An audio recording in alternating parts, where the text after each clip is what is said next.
It was late, later than I should have been out. But I'd lost track of time at the bar, and when I finally checked the time, it was already 2:30 a.m. The streets were nearly empty, the cold air biting at my face as I fumbled with my phone, summoning an Uber to take me home.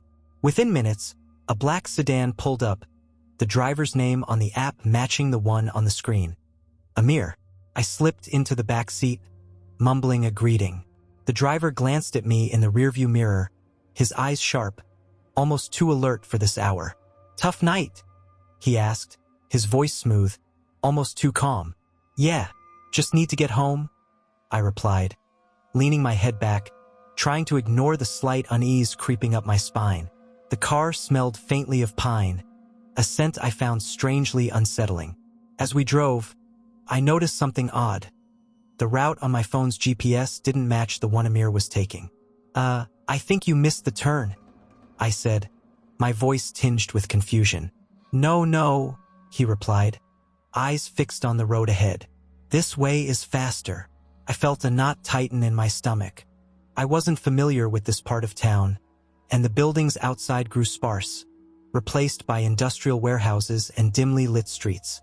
The unease was now full-blown anxiety. "Could you follow the route on the app?" I asked, my voice shaky.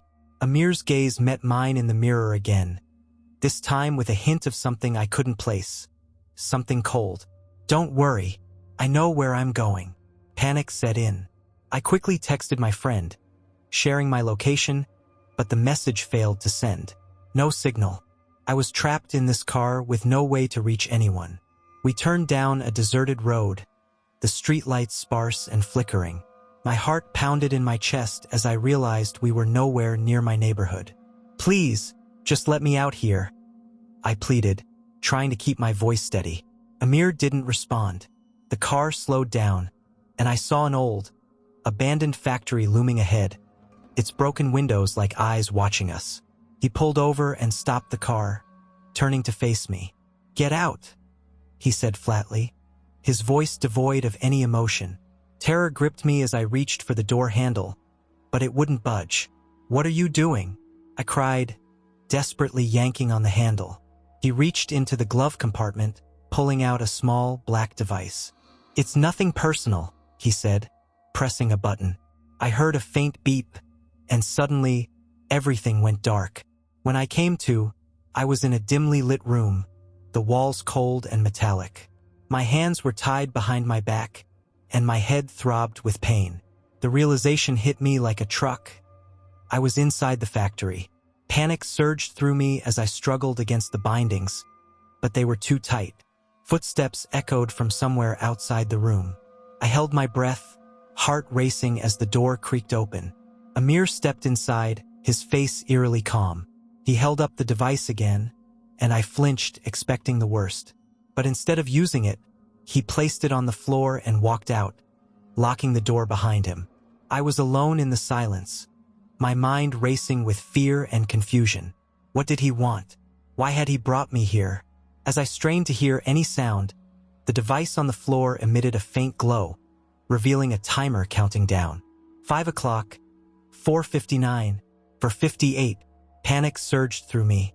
Was this a bomb? I had to get out, but the door was locked, and my hands were bound. I screamed for help, but my voice echoed back at me, swallowed by the emptiness of the factory. The timer continued to count down, each second dragging me closer to the edge of madness. 3 o'clock, 2:59, 2:58.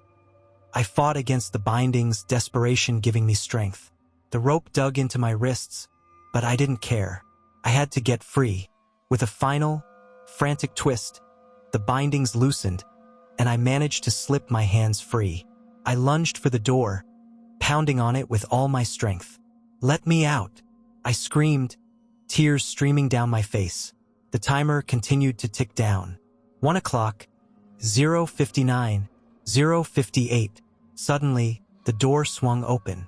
Amir stood there, a cold smile on his face. "Time's up," he said softly. I didn't hesitate. I shoved past him, sprinting down the dark hallway, the timer's beeping growing fainter behind me. I didn't know where I was going, but I didn't care. I just needed to get out. I burst through a side door and into the night, the cold air hitting my face like a slap. I didn't stop running until I reached a main road, where I flagged down a passing car, screaming for help. The driver, a woman, took one look at me and called the police. When they arrived, I was a mess, trying to explain what had happened. They searched the factory, but there was no sign of Amir. No timer, no device, nothing. The police told me I was lucky to be alive. But as I sat in the back of their cruiser, I couldn't shake the feeling that this wasn't over. Somewhere out there, Amir was still driving, still picking up passengers. And I knew, deep down, that one day he would come back for me.